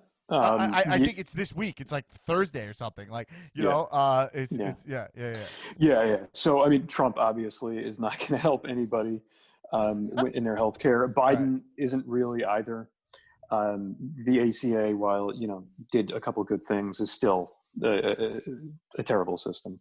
right, Healthcare premiums kind of increased year by year at the same rate as they did before the ACA. After it, right? right. It's still commodified healthcare. That came out of Republican think tanks. That whole concept. Um, Well, yeah, but what but if you had like a public option or something? That's not even good enough for you, right? no, I think no. The public option wouldn't work, and there's no reason, by the way, to even ask for that. No experts think it would work. It's got kind of inherent problems, right? So it kind of warps the incentive structure across the healthcare landscape. So when you have private companies competing with one public company, right? Private healthcare companies, insurance companies are incentivized to insure healthy people, right? Not sick people. Right, That's how they make more profit, is right. by not paying out Paying for less healthcare. bills. Yeah, Yeah, so they are naturally inherently incentivized to push the higher end of the risk pool, right, unhealthy people, onto the public option to extract more profit out of their own customers, which would end up crashing the whole system. There's no reason to even ask for it. The only reason certain corporate Democrats have even pushed for it in lieu of Medicare for all is because they're in the pocket of big pharma and insurance companies, very much Joe Biden included. You look at his healthcare advisors; these are people who came from the healthcare industry. So I think more. Well, I don't want to go too far on a tangent, but yeah. So healthcare is a perfect example of something that should not be commodified. Certain things, industries, I think, have to be nationalized, at least as a starting point. And as we see, how much more accountable that kind of a system is, I think we're going to want to do that more and more, because when you right, nationalize an industry, what you do is you kind of internalize the externalities, right? So private right, companies, that Exxon can burn down the planet right. literally, knowingly, right? They knew, they had the science themselves, because they get to externalize all that harm onto everybody else and just internalize the profit. When you democratize everything, and everybody has a stake, and by the way, no one guy can even run away with all the profits anymore, right? We're just much less likely, less incentivized to do bad things. So kind of the natural incentive structure of that system leads us towards better outcomes for everybody. Okay, so here's my next point. My next thing is like, okay, so I've had to deal with the government in certain ways before. Mainly when I was in accountant, I worked a lot with the IRS. Yeah. Um, and yeah, I was on Obamacare when I quit my job. You know, Mm-hmm. Mm-hmm. um, and what other times? I mean, I've dealt with the government here and there. Blah blah blah. Sure. So I find it all to be like archaic. I find government employees, I hate that they clock out at 5 o'clock um, when we all have to keep working. I find Yeah. it very annoying. They work on their own schedule. I had, when I was working at PwC, I had a girl who, a woman who quit and like she was like one of the worst employees we had, like, and then she quit and then got a Mm-hmm. job at the IRS as a way to Okay. Yeah. just leave at 5 o'clock is how Yeah. it was the perception at the time. I don't know. That might be completely unfair if I spoke to her. I'm just giving you that Yeah. like my view. Is that a symptom of government in general? The kind of like the view of and it's I would say most people think the government sucks, and in terms of work business is that and I personally believe that as well. Mm-hmm. And but is that a symptom of American government, or is that a symptom of if government controls it, there's less incentive for people, there's less you know what I'm saying? Yeah, yeah. So I would say two things. One, bureaucracy is not exclusive to the government. Last year, I spent, I can't even tell you how many hours shouting at the top of my lungs, starting over each time with United Healthcare. Right. Trying to get them to pay for things, that my family needed, whatever. Just claims that they were disputing, right? Because they're naturally incentivized to just deny healthcare. Oh yeah, I have that going on. Two different things in my family. Yeah. Yeah. Right. Exactly. And their bureaucratic structure is as bad or worse as any government one I've ever seen. Right. So corporate bureaucracy is a very real thing, and it's just as bad or worse. Now, as to, people go to work for the government and they clock out at 5, and, they kind of have a higher level of dignity in their work life. Absolutely agree with that. What a spin! What a spin on what I said. so you took the negative I said and just said it positively. well, take your friend as an example, right? Her life sucked. She was working in the private sector. She said, "Screw this! I'm going to go work for the IRS. Clock out at 5," and probably she's a lot happier. So here's what I would say. This goes back to kind of our thought training, right?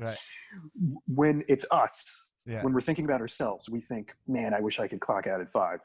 Right. I wish I could go home and just have a life and not kill myself at this job.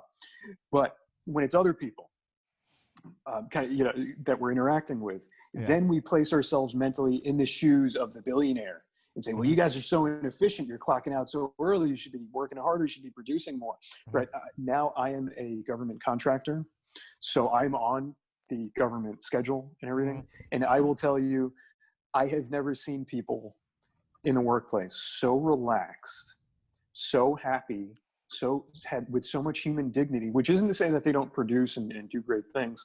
The agency I work for does some of the coolest things that are done, science oriented, but it's almost to me like a glimpse of what a socialistic system could look like, because yes, people have dignity, they don't have to kill themselves, and it's a good thing. So I would say we have to we shouldn't play it both ways, or at least we should be aware of that when we're doing it, right? What we want for ourselves is what we should want for the person working at the DMV or at the IRS or whatever else it is. And when we all have it, right? One thing you said was, why does she get to clock out at 5 when I have to be here past jealous. 8, right? Yeah, exactly. If you got to clock out at 5 too, you wouldn't sweat it so much, right? We'd all just be a lot more calm, like they are in Scandinavian countries. It's fine.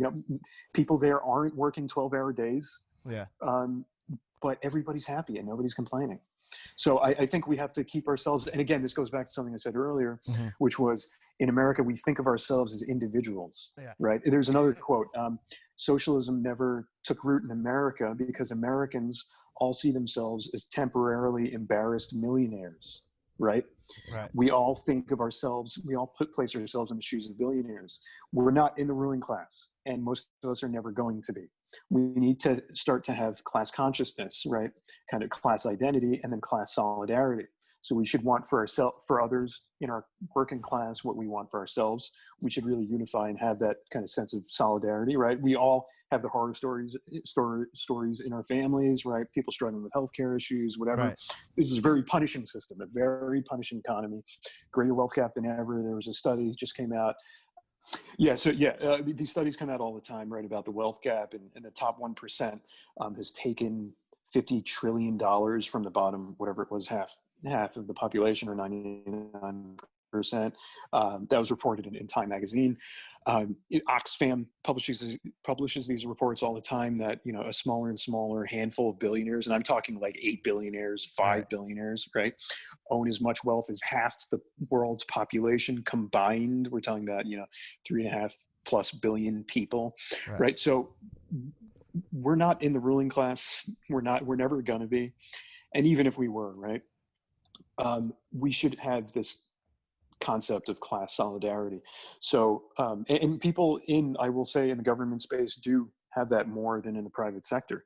In the private sector, we're so abused that we're just like, man, it gives you dark thoughts. It's like, man, why should anybody have it better than me, right? But when you get a taste of it, it's like, man, I wish everybody can have this kind of dignity. Right. Interesting. All right, so Zan, last thing, and I definitely would love to have you back I think it'd be like you said, when I have a very specific question, we could dive into that because we can go all over the place. And I think we're, Totally. like I said, with this election, we'll see where Yeah. we land. Yeah. Well, first thing, if you want to, any prediction? Do you think who wins this election? The Um, at the top, I mean, man, we all predicted in 2016. We were all so sure, and then right? we all got it wrong, right? I mean, everything says Biden's going to win, and I want to be clear about that too, right? Like, Biden is better than Trump. Yeah, It's better for everybody, if at least in the short term, if Biden wins. right. I hope I But you wasn't have expectations from confusing on that him. point. You have expectations from him. I mean, what about like? I mean, I don't want to go down that hole about Kamala Harris. I don't Okay. want to go down that hole, but because Yeah. I know where you're going to go there, and we can talk about that another time. That's fair. But Yeah. I think I want to say this just as like it ties directly into what you just said. Sure. Maybe I'm naive, okay, Mm. and I'm sure I am naive. I do think when I look at this Democratic part, when I look at and not every Democrat, and not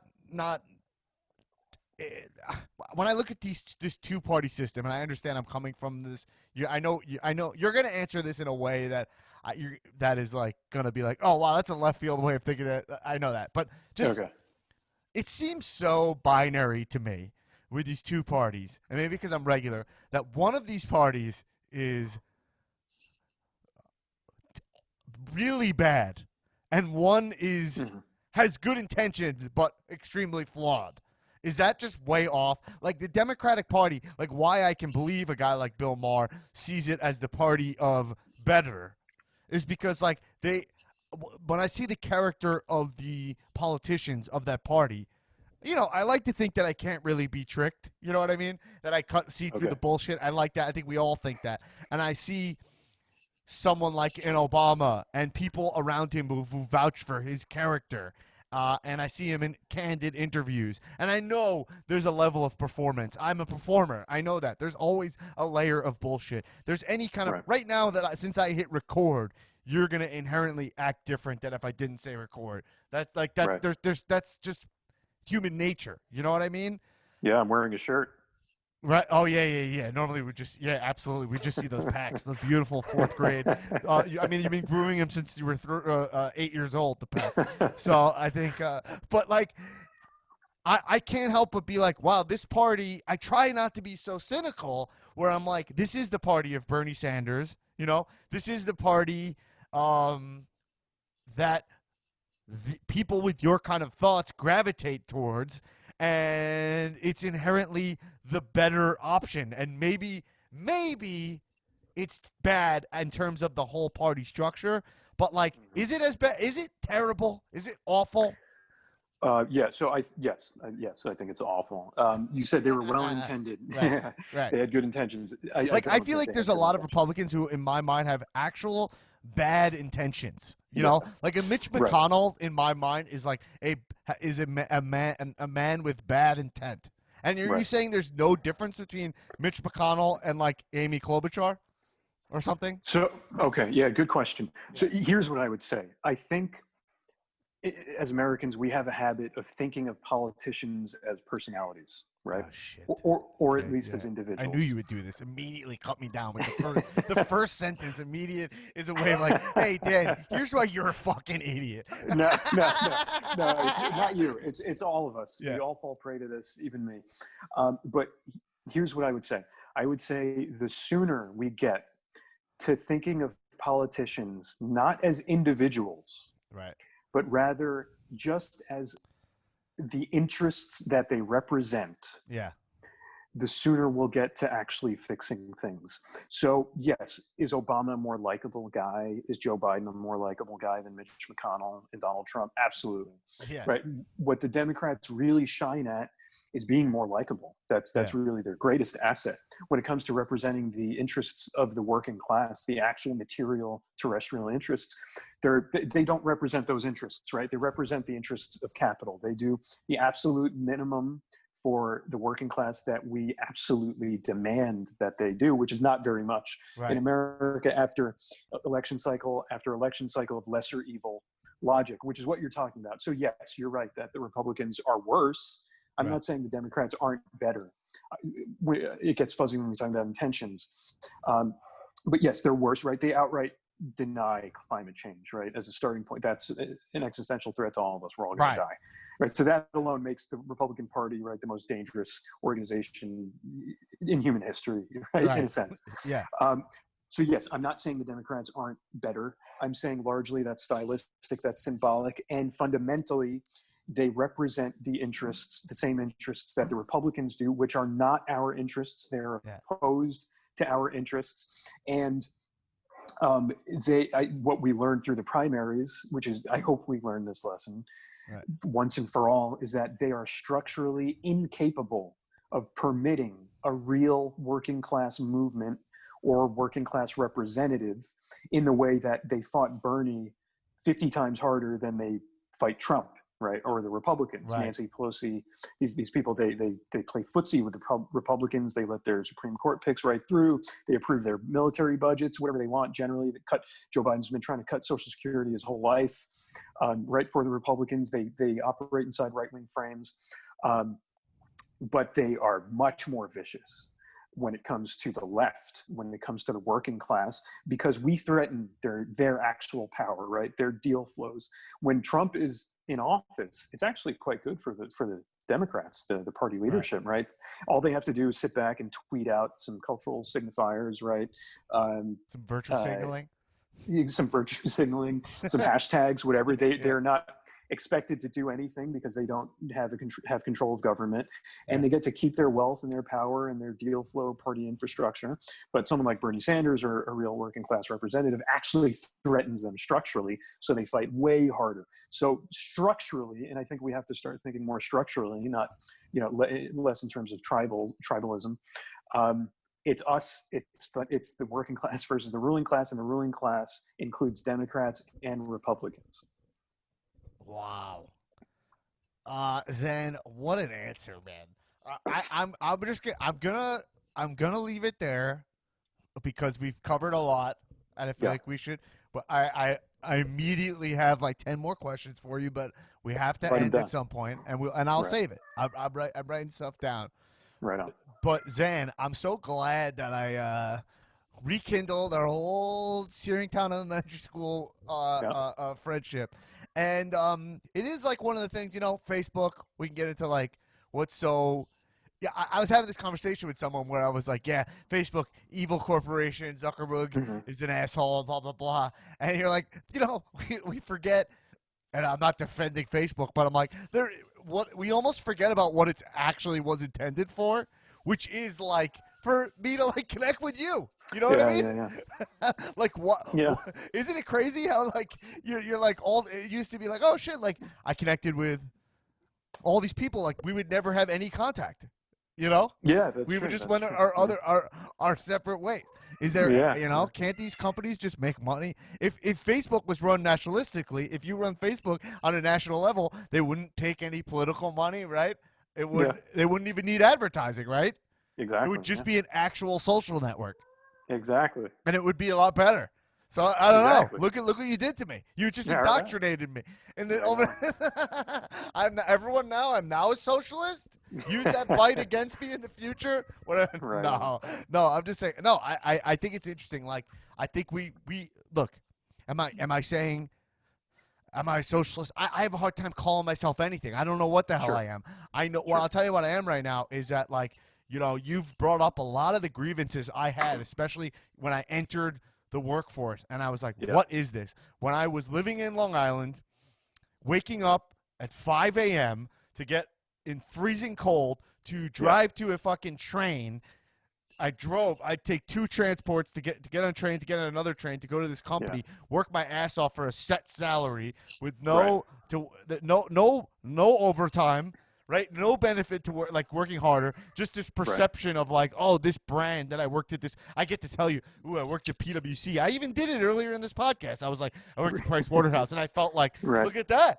That's a company, I mean, who gives a shit? I wasn't making at whatever Donnie Waterhouse at the top was making. And there was actually a culture in there of like the brand of working here will get you high-paying jobs later. That's literally That is literally what they Yeah, say to wow. you. You Wow. know, they're like Wow. they pay you less here in public accounting, but with this label, you can get high-paying jobs when you leave. That's the culture at that place. You know, Wow. Yeah. and And I so will say, maybe this is something we'll dig into in yeah, our next talk, but yeah, they pay I you was less trying to than the end it, and then look what I did. value you create. What do you say? The what? They pay you less than the value you create by definition. They Yeah. always do, and they always will in capitalism. That's where profit comes from. But anyway, we can No, dig that's deeper interesting. into that. So no, it is interesting, and I think like as we go, we definitely need some kind of change in this country. I think healthcare is where we start, but there is Sure. no doubt in this country with the population we have and the wealth gap that we have that Yep. whether or not you call yourself a socialist, a capitalist, we have a major, major problem in this country, Right. and we need to figure out a way to take care of this population, and we need to figure out how to we need to figure out a way to give the working class American some integrity, you know? Right. Right. So Absolutely. I think that's however we do that, show me a better way. I don't know. Anyway, Right on. Zen, I'll have you back on after this election. I'm sure there'll be more questions, and I'm sure from this conversation, because it's the most leftist conversation we've had on the podcast, I'll have Cool. some mailbag. We call it the mailbag items based on this. But I'm so glad that we reconnected. And dude, I really. I admire your scruples, man. I think it's like Thanks, man. you got to like. I love how passionate you are in what you believe in, you know, and I like you could back it up if I question you on it, because honestly, you this is stuff clearly you've dove into. You mentioned Noam Chomsky, which means you must have read some of his books. Congratulations to you for that. No, but no, like I feel like so many people. Why I started this podcast is we live in this era of like the pseudo intellectual. You got like Right. Nick Cannon spouting off anti-Semitic shit on his podcast because he's got to Oh, look really? smart or whatever. Oh, I'm just man. saying, like that's we had an episode about that. It's like everyone has to like prove how smart they are, and I'm comfortable admitting like, yeah, I know stuff, but I don't know everything, and that's a Right. huge somehow in this day and age. That's a huge marker. That's a huge credit to just go like, hey. So, but I love that you have your thoughts and you can back it up. It goes a long way nowadays in this era of everyone thinks they know everything, and they don't know Thanks, man. I shit. appreciate it. So Zan, we'll have you back on the podcast. Thank you so much for coming on Regular Guy News. And I know you don't want to plug anything because you're truly just a working man. You don't That's have a right. podcast. You don't have an agenda. You're not plugging in a company. You really are the most socialist man we have on here. He's not plugging shit. No I don't have hashtags. anything. No Instagram. I mean, you have it, but you're not Right. plugging it. That's great. Zan, No plugs. dude, thanks so much for coming on. We'll talk to you again soon. Thanks, buddy. All I right. See appreciate you on it, the other man. side Looking of this forward to election. it. All right. Good talk. Take care, buddy.